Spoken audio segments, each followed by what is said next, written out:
Hello, everybody, and welcome to another episode of All Queued Up, the review podcast tied to streaming services like HBO Max, Disney Plus, Netflix, what have you. I'm your host, Greg Dietz, and with me always is Maya Don Fisher. How are you doing today? Or this week, whatever. I've had a busy week. You I'm too, good. huh? Yeah. Monday I went for my fourth session of laser hair removal on my face and neck. It's progressing swimmingly. So I'm almost at the halfway point. I've got 10 sessions, you go every 4 to 6 weeks. So I go back first week of January. Yesterday I had a therapy appointment with my regular therapist, and boy, that was a loaded session with everything that's happened in the past 3 weeks, and I told her all about it. And she said I handled these situations quite admirably. And in her estimation, I handled them in the correct fashion for my own mental health. And you know which situations I'm referring to. Yeah. So yeah, suck it if you don't like that answer. And then yesterday I had to go to the residency clinic next to the hospital where I had my leg amputated. And my prosthesis has been fitting not so well. And anytime I wear it, I've experienced extreme discomfort. Well, I have incredible control of what remains of my calf muscle. And I can flex. We've talked about how I can still feel my foot, my toes, and everything. Yeah. And sometimes I'll get, pain. Sometimes I'll get itches.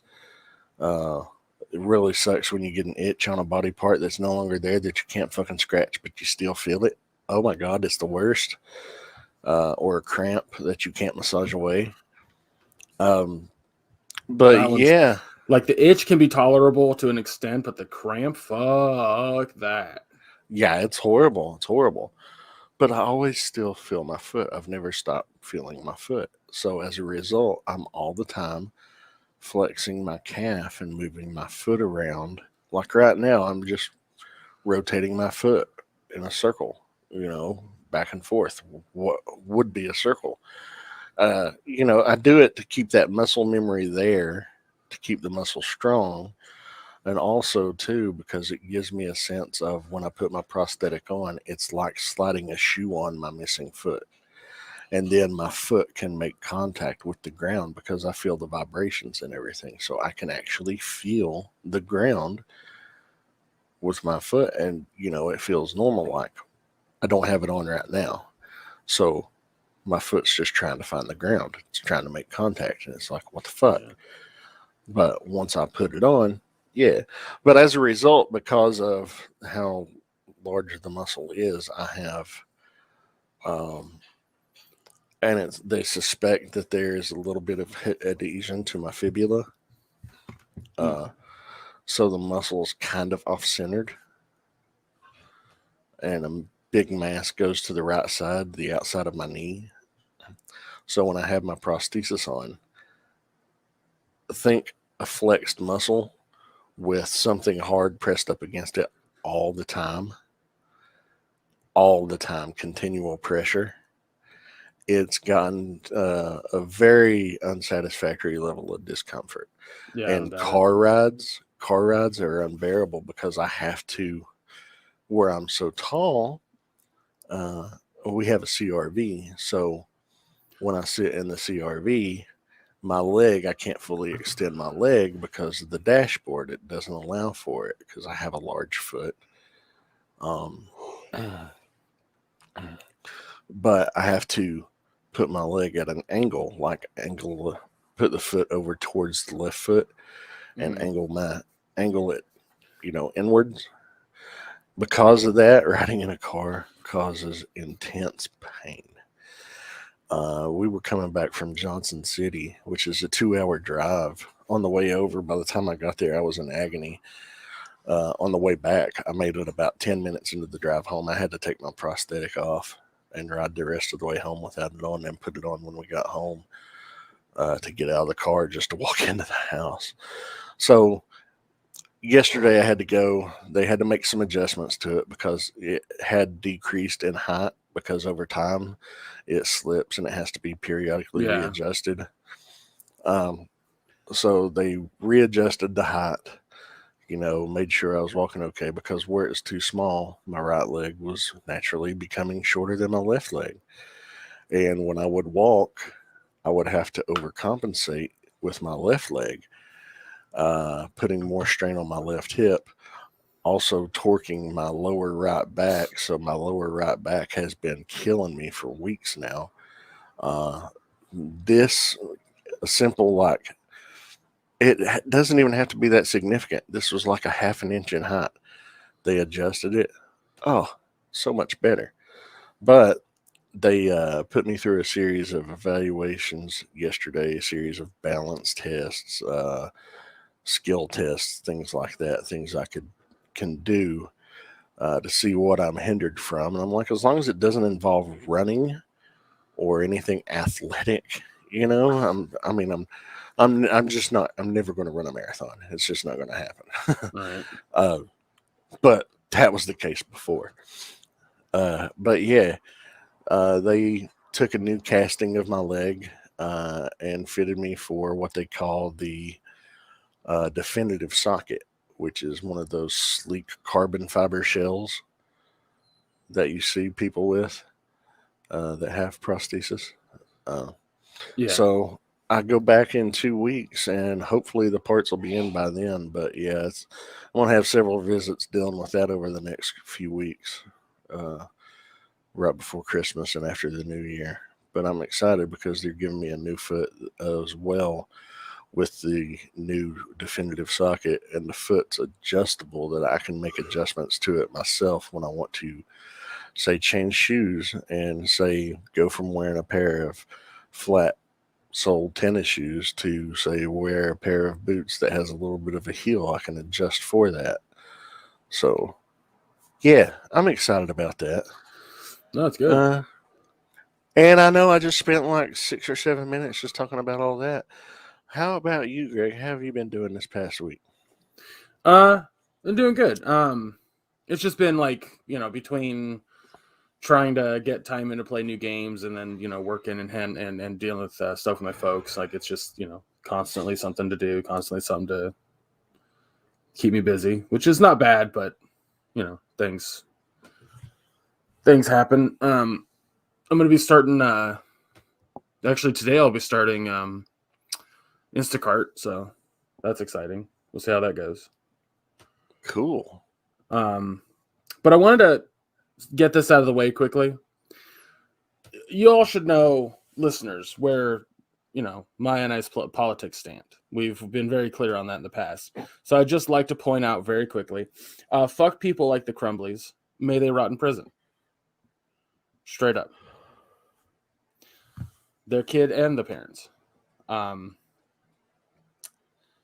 Fuck them. I'm glad they got caught. Anyway.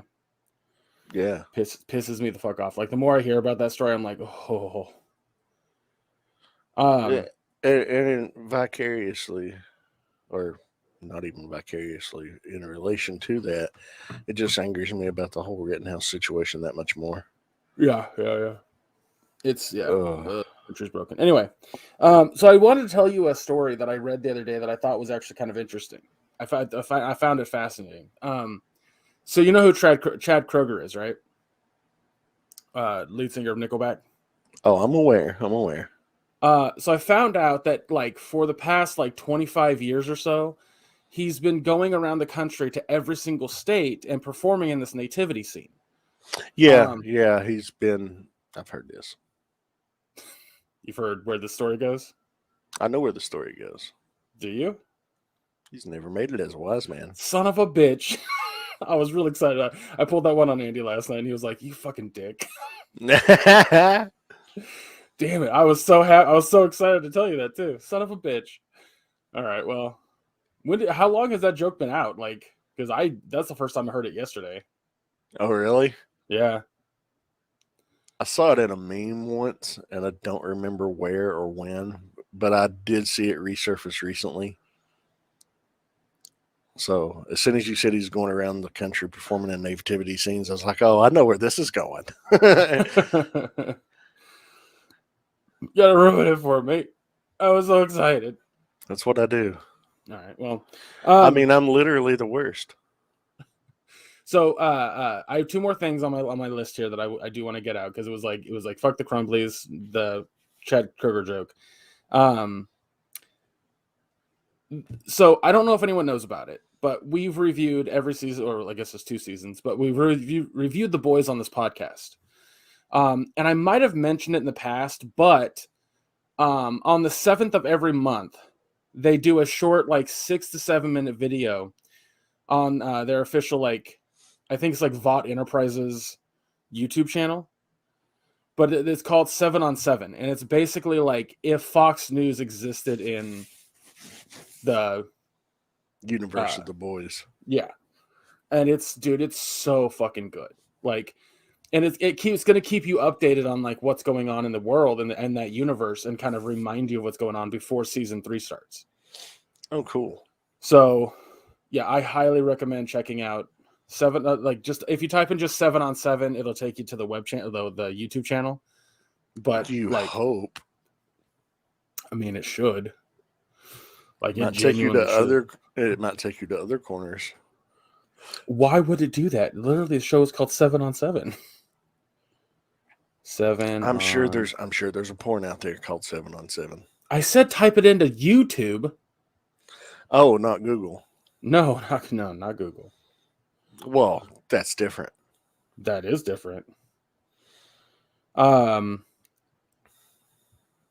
I'll confirm this. I just typed in 7 on 7 into Google or to YouTube, and it took me to a bunch of like IGN videos that have already reposted it. So you have to scroll down pretty far to find the official one. But yeah, anyway, it's funny. Like, they have a whole parody of Michael Lindell on there. It's pretty great. Oh yeah, yeah. And what makes it so clever too is that because it's a parody on like a conservative not talk show, but news program, very similar to Fox News or something to that regard. You know, us, the viewers, know that characters like Homelander and Vought are evil. They're not good. And so watching this news anchor completely defend everything that Homelander or any of the superheroes do, or what Vought International does, is fascinating. Like, it's fucking spot on. So I just wanted to throw it out there. Like, check that out if you can. It's definitely worth your time. Awesome. The last thing on my docket before we get to our reviews of today that I want to bring up is this conversation was brought up recently. And I don't remember for what we were talking about, but it's something that I think. So, that's what it was. Okay, so I recently saw Ghostbusters Afterlife, right? Now, I'm not going to talk about the movie because I don't think everyone's seen it. I think it's spoiler territory at the moment. Yeah, I still need to see it. I've just not been able to go. But what I will say is that it heavily relies on nostalgia. That's right. I remember where I talked about this. Okay. Because Michelle, she went and saw it with 2 of her friends, and one of the girls was like, "It's too heavy on nostalgia." One of the other girls said that it was just like, it was perfect except for a little bit of the too much over nostalgia, and then Michelle was like 100% in on it. So, the reason I mention this is because one of my biggest problems with people and certain media is this strong attachment to nostalgia, to the extent that we are now getting media that completely hinges on it, entirely hinges on it. Now, I think Ghostbusters Afterlife is fucking fantastic. Does it hinge on nostalgia? Fucking absolutely. Is it one of those things where they could have made that movie without hinging on nostalgia? Yes. Very much yes. And I think nostalgia is such an interesting thing because when when discussing nostalgia, you get this strange dichotomy between people. And nostalgia is, very much tied to age. Like, for example, my nostalgia when it comes to Spider-Man is usually tied to the comics of the 90s cartoon. But talking to my neighbors who were born in 96, their nostalgia is tied to the Tobey Maguire trilogy or Sam Raimi trilogy. That is a wild concept to me, because now you have Spider-Man that lives in multiple generations nostalgia, right? Ghostbusters is kind of the same thing, but because there was never any like more Ghostbusters after the 80s, and I guess kind of if you count the early 90s with the cartoons, you don't really have the younger generation having nostalgia for it unless it's the same nostalgia. You get what I'm saying? Yeah. And then there's something that we're going to review here in a minute, which is the Masters of the Universe Revelations. Because to me, Masters of the Universe Revelations relies quite significantly on nostalgia. Oh, 100%. But it's very divided amongst fans. Yeah, because you have your purists out there that are angry because it's not what they had when they were a kid. But your nostalgia and their nostalgia are arguably the same. That's the wild part to me. It's the perspective that each individual puts on it.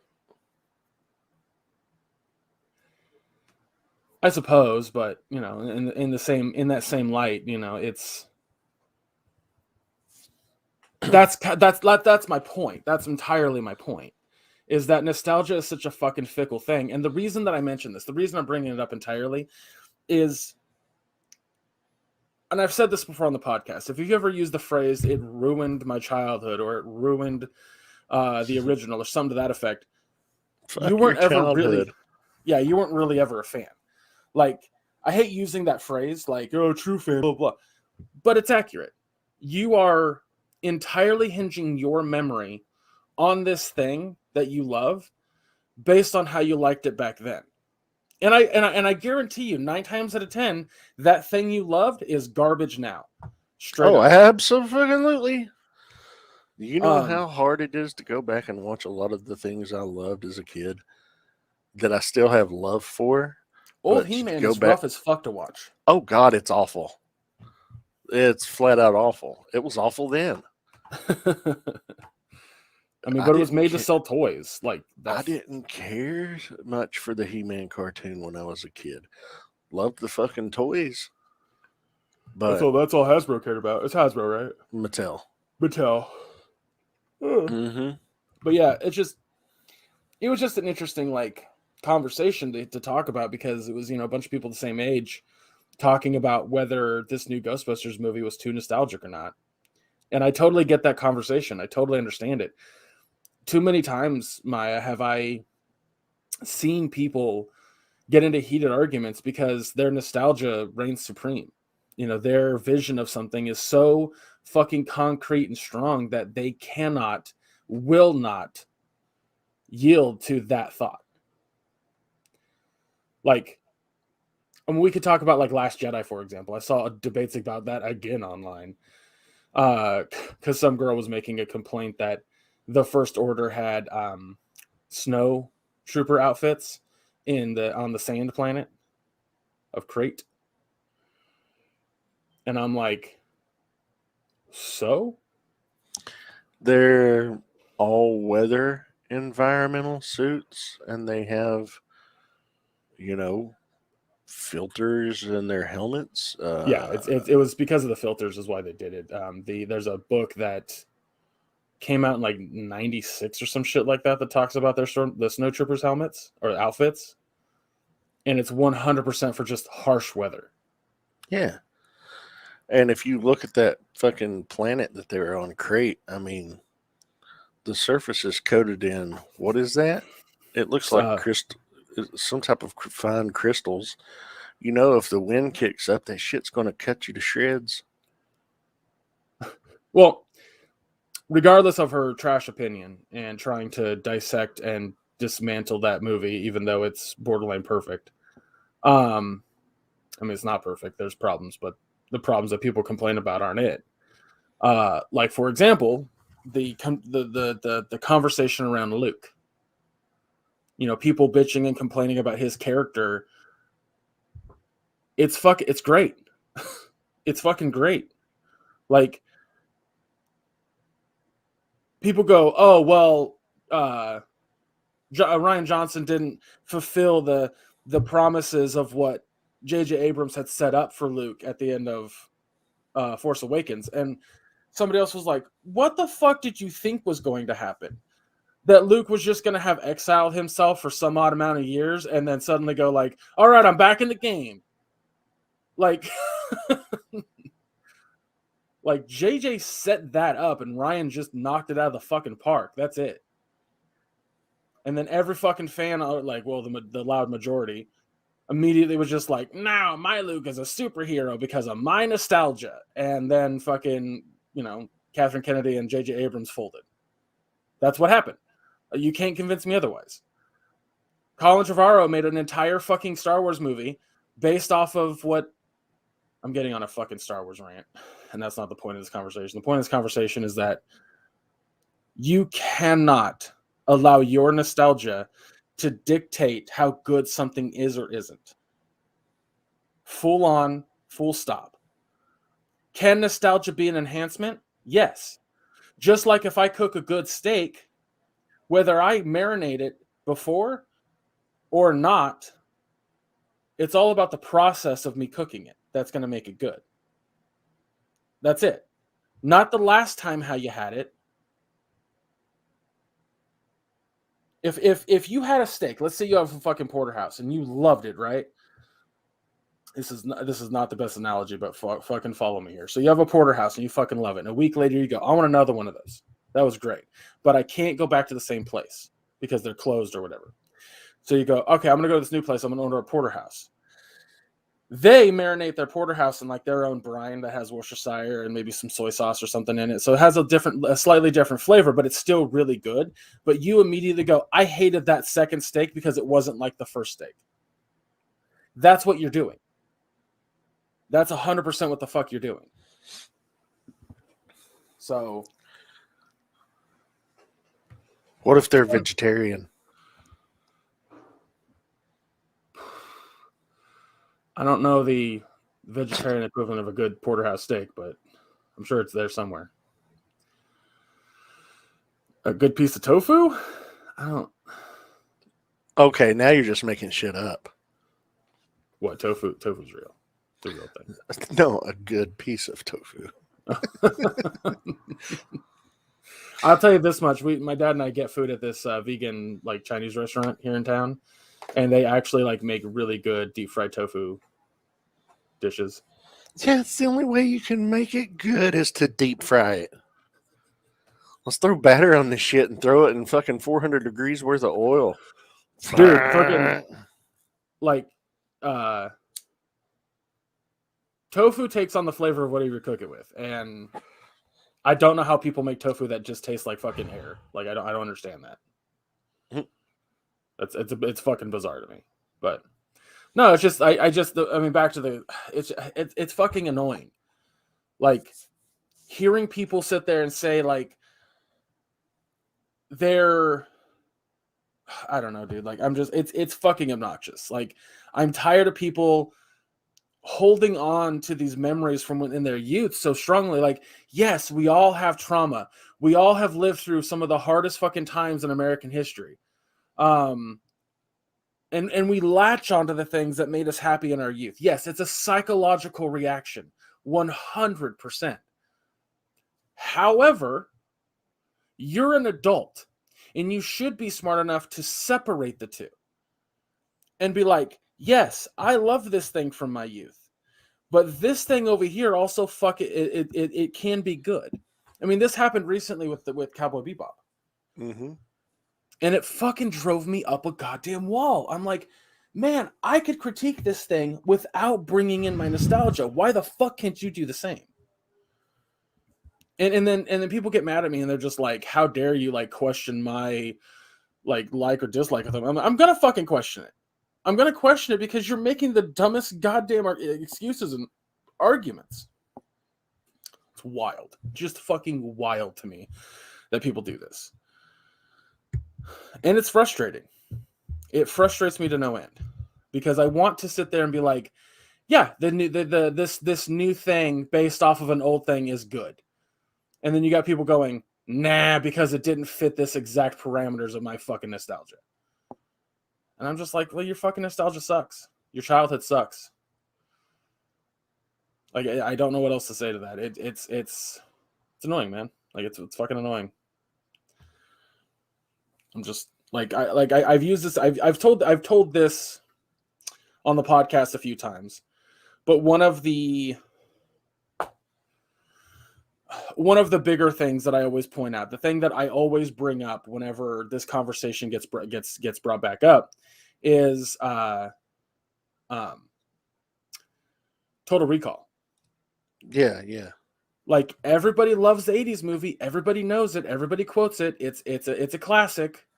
But, and then they go, oh, well, the 2012 one with I can't remember the actor's name. It fucking sucks. Colin Farrell, thank you. Like, it sucks and blah, blah, blah, blah. And I'm like, no, it sucks. Like, they'll say it sucks because it's not like the original, or it hurt the original or some shit like that. And I'm like, no, it sucks because it sucks. Like, that's as simple as it gets. It sucks just like Ghostbusters 2016, the all-female version sucks. It's just a bad movie. It was a bad script. It was poorly executed. Yeah. Yes. All right. Anyway, I was the comment I was going to say of the Total Recall thing is that remake of Total Recall it's just not a good movie on its own merit. It's not a bad movie because it doesn't go to the other one. But here's the funny part to me that always fucking kills me when we talk about, or I make this analogy, or I ask people this. I'm like, where were you in the 80s when this movie was being made and bitching that it wasn't like We Can Remember It For You wholesale? Where were you? You weren't there. You're like, what's that? Yeah, they don't know that it's based off that book. It's just, it's fucking stupid, dude. Anyway, okay, sorry. I'm done with my rant. Point I'm getting at is when we talk about things that are being remade now or made into live action, remakes, adaptations, remasters, it doesn't matter. Stop bringing your fucking nostalgia into it and grade it on its own goddamn merits. That's what I'm trying to say. Anyway, that being said, Masters of the Universe Revelations. Let's talk about it. I'll think about it. So, if you guys don't know, if you haven't watched it yet, there was it's been a two-parter thing. About 3-4 months ago, part 1 came out. Yeah, back in the summer. I think it was around July, mid-July. Really? Wow, it felt like it was closer than that, but it may have been August. I don't know. I'll look it up but I think it was July. What Masters of the Universe Revelations is Keven Smith and a bunch of other people got together and decided to make a fully adult, more adult, I mean, kids can watch it, but more adult animated show that takes place after the He-Man cartoon from the 80s. The first half of season 1, because they separated it into 2 parts, the first half is basically like Skeletor's final assault on Castle Grayskull. If you don't know the lore to He-Man, which I didn't going into this, Castle Grayskull is where it holds all the power, and that He-Man was protecting Castle Grayskull. I didn't know that. For years, I legitimately thought the Castle Grayskull was just Skeletor's castle. Like, a lot of that has to do with the fact I never watched the cartoons. I didn't like it. It's a hard cartoon to like. If you didn't watch it as like a fucking 6-year-old, or 7-year-old, in the case of me, when it first came out, I was 7. Even July. Then I struggled. Yeah, I thought it was July. Even then, as a 7-year-old, I found it a difficult cartoon for me to enjoy, because the original figures came with mini comics, and they told a completely different story. And it was different from what I knew. And it was hard for me to get into it because it was the mini comics were, you know, for a 6-year-old at the time they were when they came out, they were pretty heavy and kind of dark and a lot different. So now you have this lighthearted He-Man who never uses his sword except to maybe slice a rock open, but is usually punching everything. Um, it was different, and characters that weren't in the mini comics that didn't have action figures. You're like, oh, who in the hell is Orko? So yeah, yeah. But it was marketed for little kids to sell toys, 100%. Like and there's that whole boy episode did it of ever. yeah. I was like, there's that episode of The toys Toys That that Made Us that talks about that, and it's really fucking cool. But yeah, like, so this show, it's definitely built around the idea of like, hey, do you vaguely remember He-Man? Cool, let's dive in. Like, and I really appreciate that because, again, like I said, I didn't know any of the story. I had weird ideas of what was going on, and the first episode, just like, without doing like direct dialogue, teaches you everything. essentially.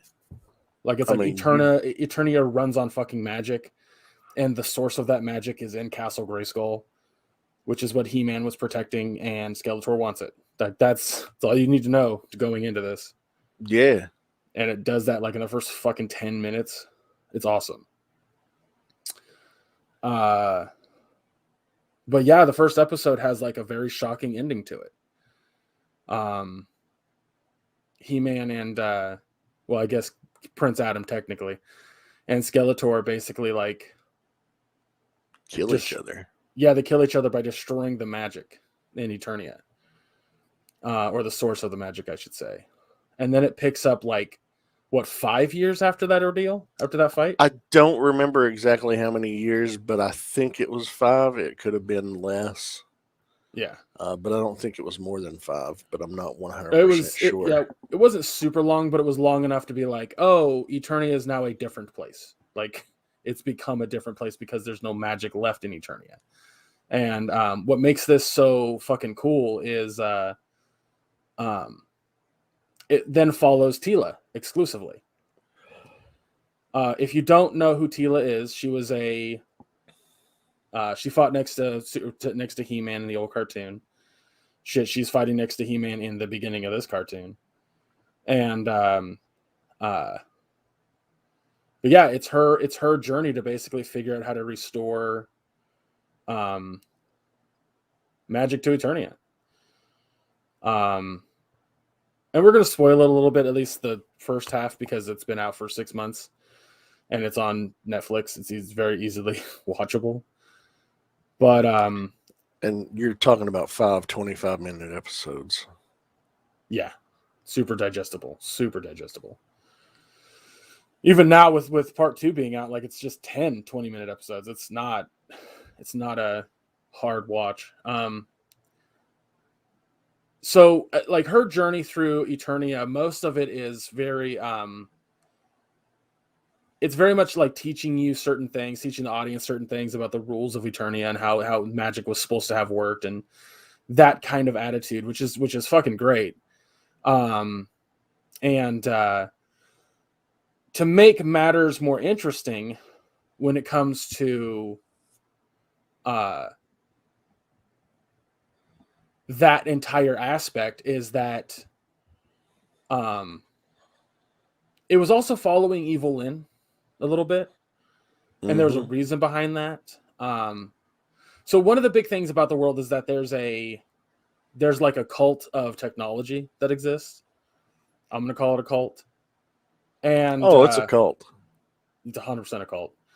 Because Manny Faces, I think is what his name is, or something like that. He's controlling it. Is that him? No, Maybe not. Triclops. Okay, jeez, you're gonna have to help me with names of characters because I don't know shit. Yeah. Yeah, Triclops and Trapjaw is his right hand.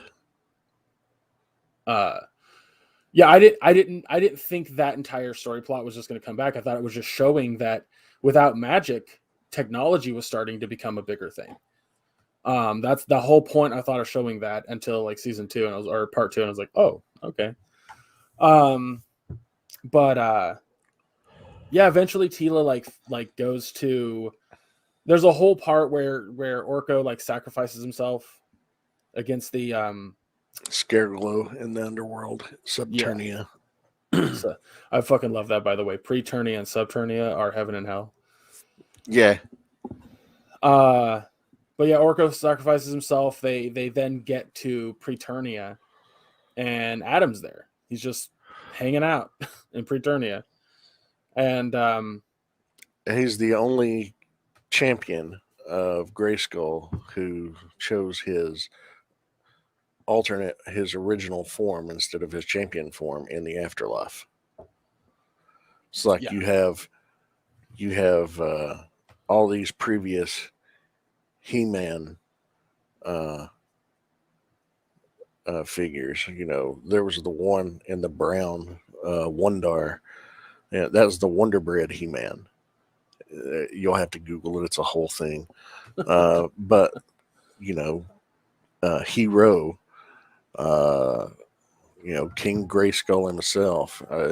They were all in their avatars of their champions, but Adam wasn't, and that was cool. Yeah.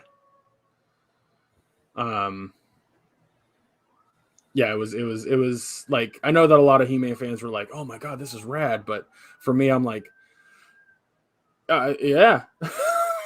Like, again, because I don't know He-Man well enough to be like, "Oh, this was really cool. This was sad," or hit a nostalgia bone. Like, it just kind of like, I remember He-Man existed. My mom says we watched it a lot, but I don't fucking remember watching it at all. So, but anyway, got off track there. Yeah, I don't remember how they got Adam back to Eternia. I genuinely don't remember, but it's been a while since I watched the first half of the series, but I think it was just he was able to. He could make the choice to do so. oh yes, but he couldn't. But if he did that, he wouldn't be able. If he died in Eternia, he wouldn't come back to Preternia. That's what it was. Like, he was giving up his afterlife by doing this. Yeah. I remember that much. Okay. So yeah, they go back to Eternia. They go back to Castle Grayskull to figure out how to protect or restore the magic or whatever. And it had turned out that Skeletor didn't die. He like basically put his essence inside Evil Lynn's staff. It's a total Voldemort Horcrux thing. It really was. So he emerges. He gets the sword, and he yells, "I have the power." Oh, by the power of Grayskull or whatever. Yeah. And he turns into Heavy Metal Skeletor. His actual action figure is called Skelegod, which is kind of dope. Yeah. Yeah, like, it was like, I remember seeing that, and I messaged Maya immediately. I'm like, this is fucking awesome. Not to mention, just to throw this out there, Skeletor is voiced by Mark Hamill. And he is so awesome. He is so cool. Evil Lynn was done by Lena Headey. Really? What's her name from Game of Thrones? Lena Headey? Headey might be Headey. I think it's Headey. Headey, whatever. But yeah, she's like, well, I mean, that's the other thing about this show is that the voice acting is fucking top notch, which is saying a lot considering it's fucking Netflix. And like 9 times out of 10, their fucking voice actors are garbage. But then if you get actual, people who can act, it's, works out. But so yeah, it ends with Skeletor in the sky, and you're just like, oh fuck, like, that's not what anybody wanted and or needed. And then part 2 comes out, and it picks up right the fuck where it left off. And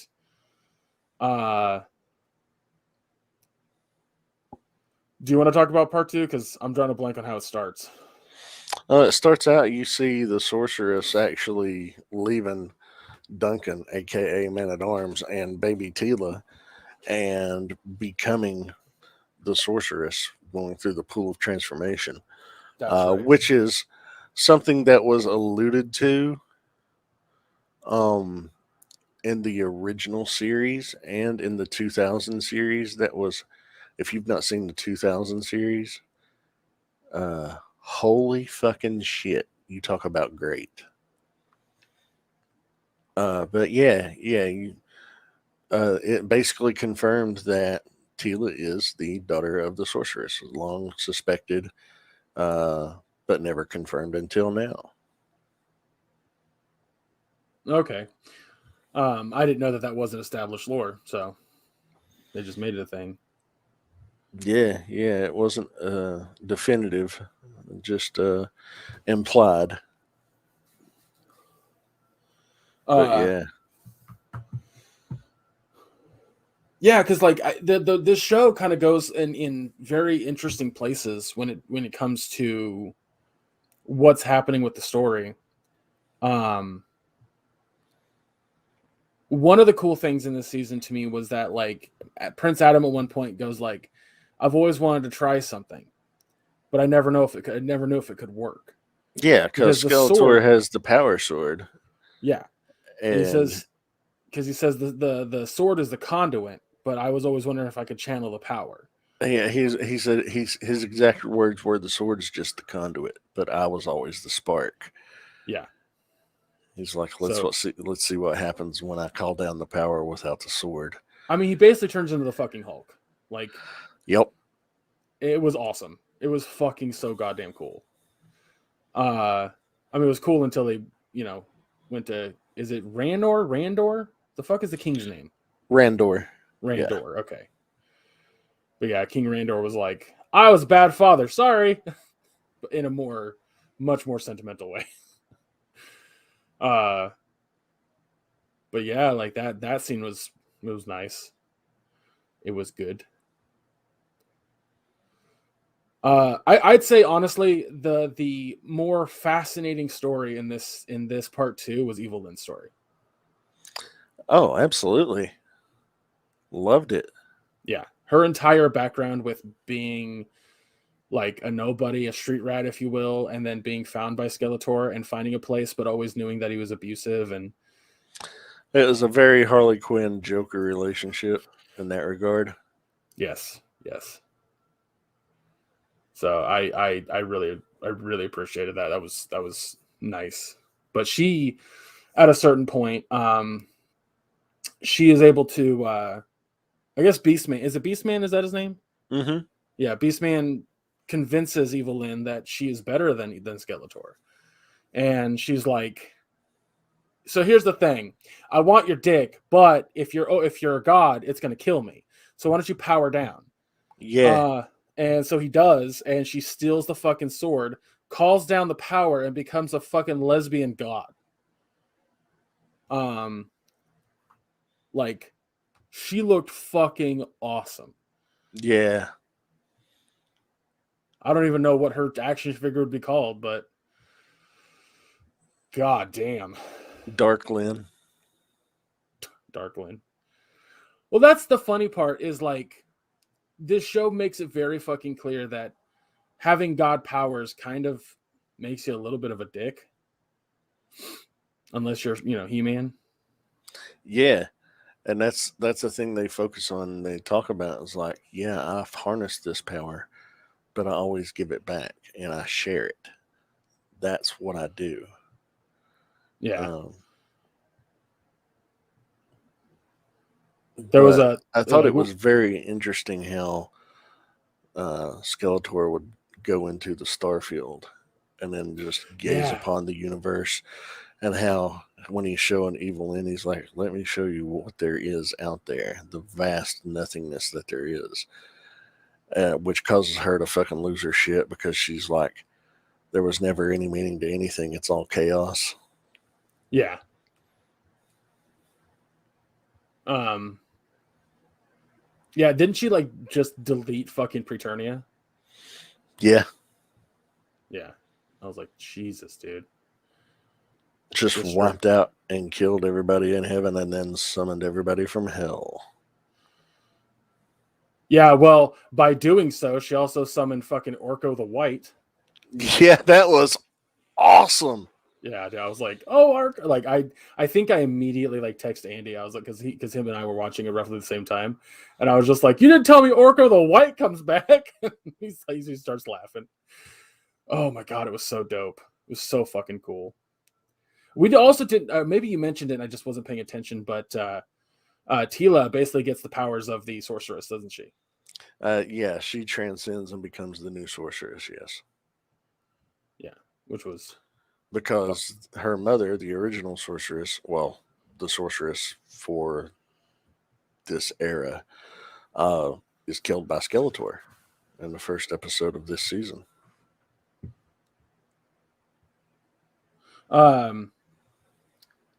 Sorry, one quick second, just texting. No. So there was a line that happened like halfway through it or whatever, but so after Orko comes back, like Prince Adam gets the sword again and becomes He-Man. But as he does so, he gives Skeletor his powers to become Skelegod. And there's a line where Skeletor goes, "Why?" Yeah. And then he says to him, I want you to know what it feels like to save the universe.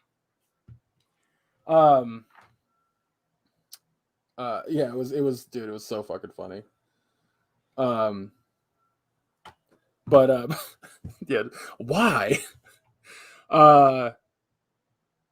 But yeah, so yeah, after that, fucking it was interesting because Prince Adam and Skeletor were fighting Darklyn. Then Adam gets the power back, but Darklyn still has her power. And then he gives it to Skeletor. So then it was Skelegod and He-Man versus Darklyn, which was dope as shit. Mm-hmm. And then fucking Tila takes her power to the nth degree and takes Darklyn into like this realm that Tila basically has inside her mind, showing her the creation of a god or something to that effect, and just beats the fucking shit out of her, like completely into submissive state. But this in turn, like by doing this and fully accepting her fate, brings magic back to Eternia in a sort of way, and does so with the help of Adam. It was dope. Like, if Netflix doesn't renew and give us a second season of the show, this was a very satisfying ending. Well, the ending set up a second season. Oh, I agree. I wholeheartedly agree. Like it's painfully obvious that's the case. But if it doesn't get a second season, I'm okay with how this ended. Oh yeah, I agree. But Keven Smith was always saying, "Oh, it's a one and done thing." I think he was full of shit. And saying it's a one and done thing because it clearly sets up something beyond. And I hope it does come to a second season, but we'll see as time goes on. Yeah. Why don't we give a grade to it? Final thoughts on a grade, and then we'll move on to Hawkeye. I totally give it an A. It's a lot of fun. It greatly expands upon the existing lore, the original lore. It takes things that people were suspicious of or had theories of, confirms them or denies them. Some things it doesn't even broach the subject at all, like who Skeletor is, his whole origin story, because Skeletor is technically Adam's uncle. He is the half brother of Randor. I did not know that. Yeah. The show definitely doesn't talk about that. Or the show doesn't talk about that, but it is established in other lore. But I don't know. That was mini comic stuff, then the 2000X series stuff that confirmed all that. But it was alluded to back in the 80s originally.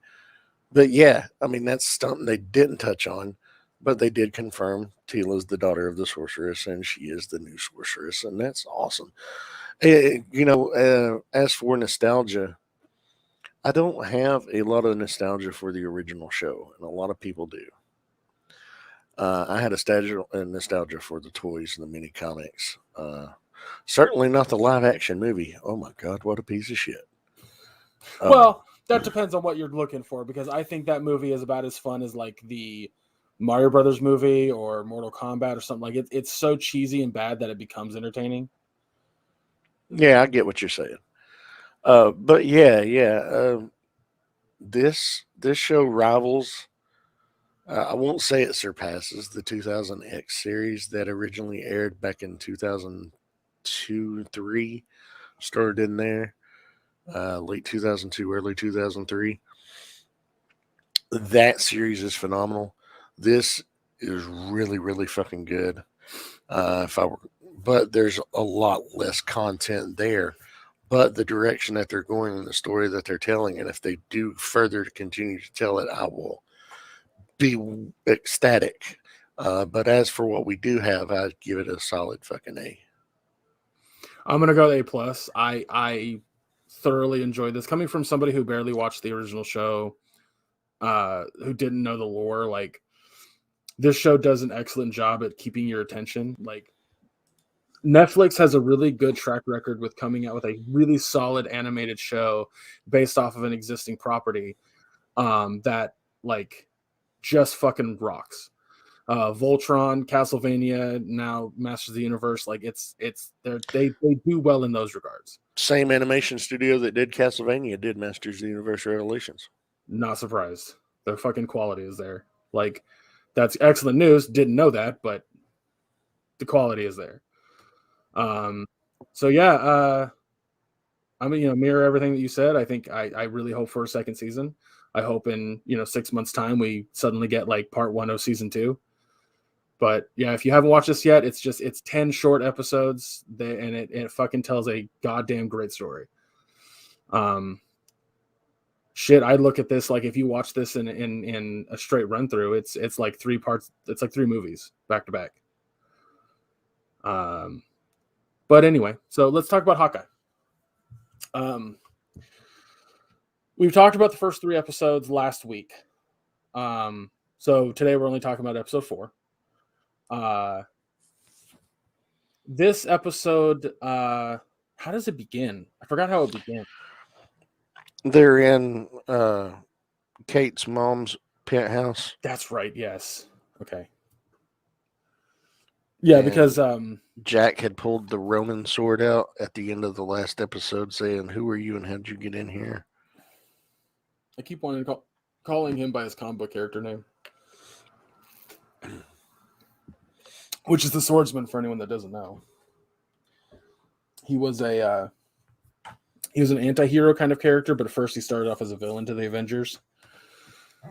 So, but yeah, like Kate's mom is very concerned for Kate's safety and health. She expresses that to Clint, and Clint understands because he has children of his own. One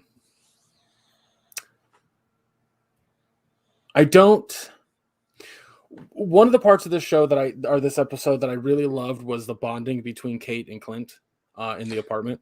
Yeah, when he's like, he goes back to that apartment that he's staying, the safe house as she refers to it, which is her aunt's place. And he takes all the frozen daiquiri mixes and he's just taping them up around his body where he's aching and in pain, like icing up his shoulders, icing up his knee, his wrist. And she shows up with Lucky the Pizza Dog pizza and a bunch of movies. Yeah. Because she remembered that Clint would do a Christmas movie marathon with the kids. And he was like, he even says to her, like, I really appreciate that because, he can't be at home with his family right now. Which also, by the way, there's some fucking major history with Clint's wife. Like, there's a point where she gives information and speaks in goddamn German for like a second. Yeah. I'm like, was she a SHIELD agent at one point? Like, the fuck is happening? Like, I hope they explore that, because that had me super fascinated. But but yeah, like he also then explains to her in that same apartment scene later in the night, because he teaches her how to like flick a quarter or a coin, but not a dime because they're too light. And towards the end of the evening, like, he kind of expresses to her how, in a way, how much he regrets, especially during the blip. I don't know. There's conversation between them where it was like, it kind of got really deep and heavy for like a second. I really appreciated that, because one of the things I was really hoping this show did was kind of make Clint more human and less superhuman, like the movies have made him. Yeah. So I thought that was really cool. The I trying to remember what happened the next day after they woke up. She had to get the trick arrows back. I just remembered it as you started talking. And he went to pay a visit to Kazi. Yeah. She had to go talk to the the fucking LARPers. LARPers again. Which fucking, oh man, I hope they're a reoccurring character, because that, like, they're so fucking funny. It is so fucking funny. But yeah, she gets them to bring the arrows back, but by like posing as like she agrees to help them with the LARPing stuff. Oh, sorry. But yeah, yeah, you said Clint goes to see Kazi because he's like, I don't remember what he tells Kazi, but he basically, in a roundabout sort of way, like, this needs to be over, this needs to be done with. So yeah, he said we need to put this Ronin situation to bed, because if not, it's going to get people killed, and I don't want anybody else to die. Yeah. And takes Kazi's gun and knife and whatnot. And then that was also really funny, was after he says that, because he's like, you have Echo's ear. So I need you to kind of squash this shit. And then he gets out of the car and Kazi's like, can I have my gun back? And he was like, how do you think what this do you was gonna think? go? And as he does that, fucking you see him in the rear view, or like the window in the back, just fucking hucking his gun. Dude, that killed me. It was so fucking funny. But yeah, I kind of hope that does end up going somewhere, because something about like his character and Echo, like, I know that they aren't bad guys forever, and I know that Echo's getting her own show. So and we all love Maya around here, right, Maya? Oh, absolutely. Representation matters. Representation matters. But yeah, he gets back to the apartment. The LARPers who also work at the NYPD. Well, they're first responders primarily. So most of them are firefighters, but there is one cop among them. Okay, that's right. But yeah, she brings back the trick arrows, and like, there's a great conversation where she has them in a duffel bag, and she goes, "You didn't bring your own bag?" And he was like, "No, was I supposed to?" or something like that. And she goes, "Well, I can't give you this. This is my bag. It was embroidered. Like, you can see it right here." And then Kate's like, "We'll bring it back. We promise. Like, and don't worry about it." That was so fucking funny. Now, what I don't remember, or at least I don't remember if they said it, what was the significance of the watch? They alluded to the significance of it being, I think it may have been Natasha's. Because my thought process is it belonged to whoever Echo works for. And so it being an expensive watch, I know a ton of people are like, oh, it's Kingpin's watch. Oh. Well, yeah, they just said that it was transmitting. It was pinging. And he was telling Kate, he said, there's something in there that belongs to me, or that's very important to me that I've got to get back before any of this can come to an end. And he's teaching her how to look for not so much quick entries, but quick exits instead of the other way around. And all of a sudden, he notices she's gone. He's like, "Hey, who's going to pay attention to be the lookout, me or you?" He's like, "Just because you're right doesn't mean you should get your way," or something along those lines. But she breaks into the apartment, finds the watch, and then Echo is there. And at the same time, Clint gets jumped by somebody. Dude, I'm not joking. Like, this legitimately happened while we were watching this. I looked at my dad and I yelled, I went, "I know who that is." And he was like, "Who is it?" And I was like, and I was right. I yelled, I was like, "It's fucking Elena." And he was like, "How do you know?" And I was like, "We both watched Black Widow. You watched it 3 times. Did you not watch the end credits again?" He was like, "Oh, that's right. Well, are you sure that's Elena?" I'm like, "She just used her taser gauntlets. Yes, it's her." Yeah, she used her widow stings. Yeah. I guess the stingers is what technically they're called. And he was impressed that I picked that up. I'm like, I'm sure most people did. I don't think I'm in a fucking like a league of my own there. But that was dope. Like that fight scene was so fucking rad. And then he tried to it was. Like Kate got knocked off the building, but she had a tether tied to her waist, and Clint cut her loose and said run or like get out of here or something to that effect. And so she was like, nope, fuck that. Goes up top and uses like a blinding arrow. I don't know what to call it. It was a stun arrow. It was a stun arrow. It emitted a bright flash and a sonic boom as well. Yeah. It was like a hyper powered stun grenade, if anything. But yeah, like, and then she points the fucking arrow at she actually fired one into Echo, and Echo's like, "Fuck this, I'm out." Yeah.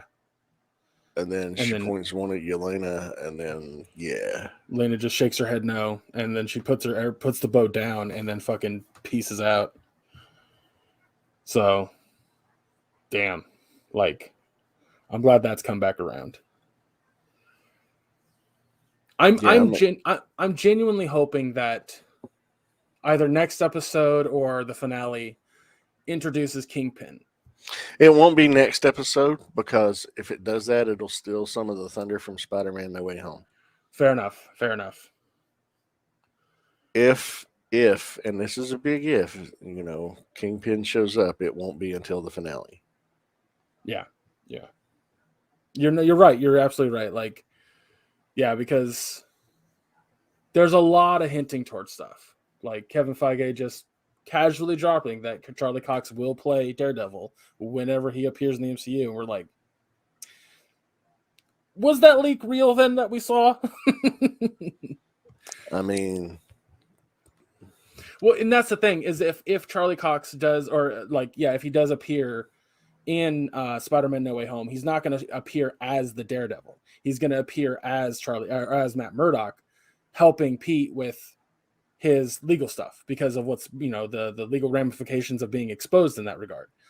Because I don't that would be it'd be weird to just have Daredevil randomly show up in that movie. You know what I mean? Like having Matt there makes sense. Having Kingpin show up without him just being a presence and not actually showing his power makes more sense than anything else when it comes to Hawkeye. So, dude, I really, really hope that's the case. I really hope that we get to see him, but we'll see. Well, why don't we go ahead and give this episode a grade? And then we'll talk about not next week, but the week after that, and then we'll close it out. Well, you go first since I went first last time. I'm gonna give the episode a solid B plus. A minus. Fuck it. I'm gonna go up a grade. I think that whatever's going on. Oh, sorry. The opening scene was a little like because episode 3 ended with a sword to Clint's throat, and then episode 4 ends up with like a They're fucking having diner. fucking tea. And I was like, okay, cool. Like that was a very that cliffhanger didn't fucking go anywhere. Great. But after that, the show just like the nice bonding moment between Clint and Kate, and then the fucking action sequence at the end. I was like, oh, this was a great episode. Fucking genuinely loved it. But it's also shamelessly getting 6 episodes out of the show, so it is what it is. But yeah, I mean, we didn't get any new actors in the show other than Yelena, or new characters, I should say. But even in that regard, like we know that, what the fucking actress's name that plays Florence her? Pugh. Florence Pugh, thank you, is a fucking great actress. So, like, we've seen her in the MCU already, and we know that she's good. But I'm also loving this like new tying the movies with the TV shows thing. Yeah. Like, because the old stuff, like in phase 1, 2, and 3, like those shows are no longer canon because they just didn't tie into the movies at all. So it's nice they would reference the movies, but the movie wouldn't reference them. Exactly. So I'm glad that we're getting that now. It's just all one thing. So, but what's your grade? I'll give it I agree with you, A minus. I think it's pretty well done. A little slow in the beginning, but I understand why. Yeah, the dining room scene was funny, but it was just a little bit of a letdown after the ending of last week.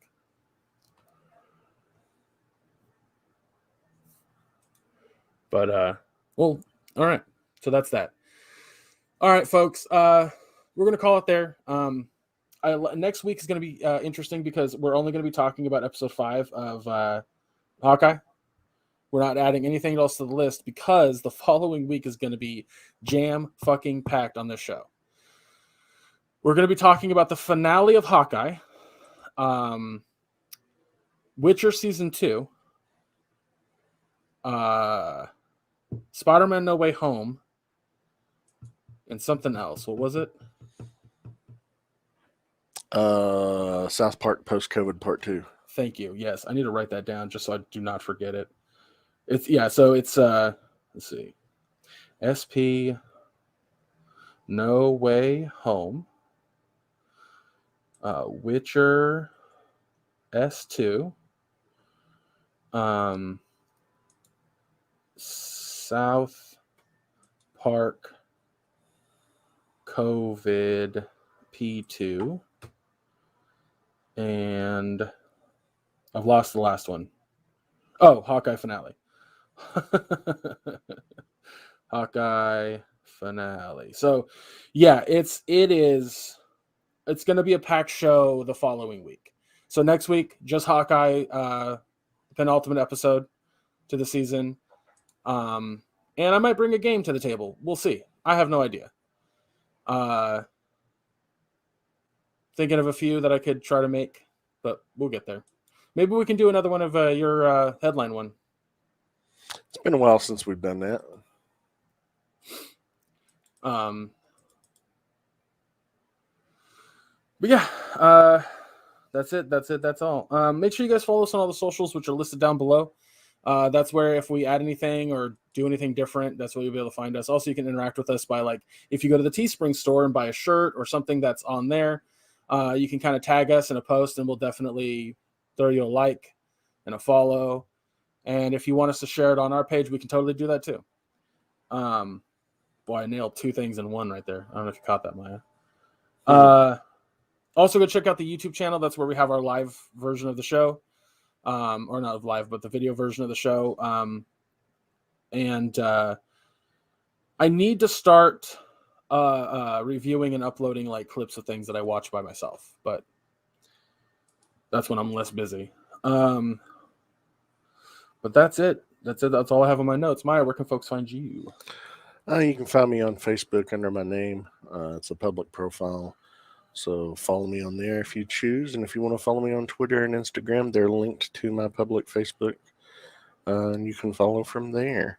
If you want to catch me on shows, I do another podcast on the Realm of Collectors YouTube channel every other Wednesday at 9:30 p.m. Eastern, an action figure review podcast called Figure Banging. It's where we look at usually a Transformer latest release, go through all the features, accessories, and joke around like juveniles because we're just overgrown kids. Fair enough. And we interact with the chat, and it's fun. And then sometimes I do appear on Shelf Gravy on alternating Wednesdays. It's a customization, diorama building, painting, technique, DIY kind of show. So if you're into that kind of stuff, check it out. And those are both on the Realm of Collectors YouTube channel. And that's everywhere I'm at. What about you, Greg? You can follow me on all the socials under Chub Rock Geek. Anthony and I are gonna. You're right. Anthony and I are going to be doing an episode of Mission Start Podcast that's going to tie into the Game Awards, which comes out tonight as of recording this, so yesterday. I'm very excited for the Game Awards because that's where they announce a lot of new things, and it's exciting. It's just very exciting. So, and I know they're going to show a trailer for the upcoming Halo show and for Sonic the Hedgehog 2, which had some interesting news yesterday that the voice actress that's done Tails for years now in the games and other things is going to be doing the voice of Tails for the movie. Meanwhile, we still have who did Sonic? What's his name? The comedian. I want to say Schwartzman is his last name, but that's not correct. Jason Schwartzman? No, it's not Jason Schwartzman. Oh my gosh. I don't know. I've not seen it. I'm looking it up, but Idris Elba's playing Knuckles. Oh, cool. And the poster they released yesterday has fucking Jim Carrey fully looking like Dr. Robotnik. Or, I'm sorry, Eggman. Ben Schwartz. That's his name. Oh, Ben Schwartz. I know Ben Schwartz. Yeah. Dude's hilarious. But I'm very excited to see that trailer. And God knows what the fuck else. Like, it's going to be solid. But yeah, so we're going to have a podcast where we're going to talk about that. I do need to send him some stuff that, because we made our predictions yesterday. And we made little videos, and then I have them written down in a document folder. So we'll see if I'm correct. And it wasn't like on who I think deserves to win because I didn't play every game this year. You know, I don't have a PS5. I can't play Deathloop. I don't have a good enough PC to play a lot of PC games. So I have limited time in my life. If it was my choice, It Takes Two and Psychonauts 2 would have won everything, but that's all the fuck I played besides Fall Guys.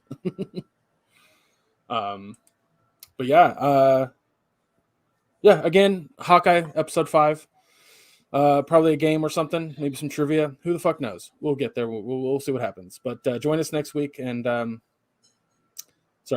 I'm supposed to say is, hold on, what do I have written down here? Let's see. Let's check my notes. This is 180 episodes, and he still has this problem. Thank you so much for listening, everyone, and we'll see you next week. Take care, everybody.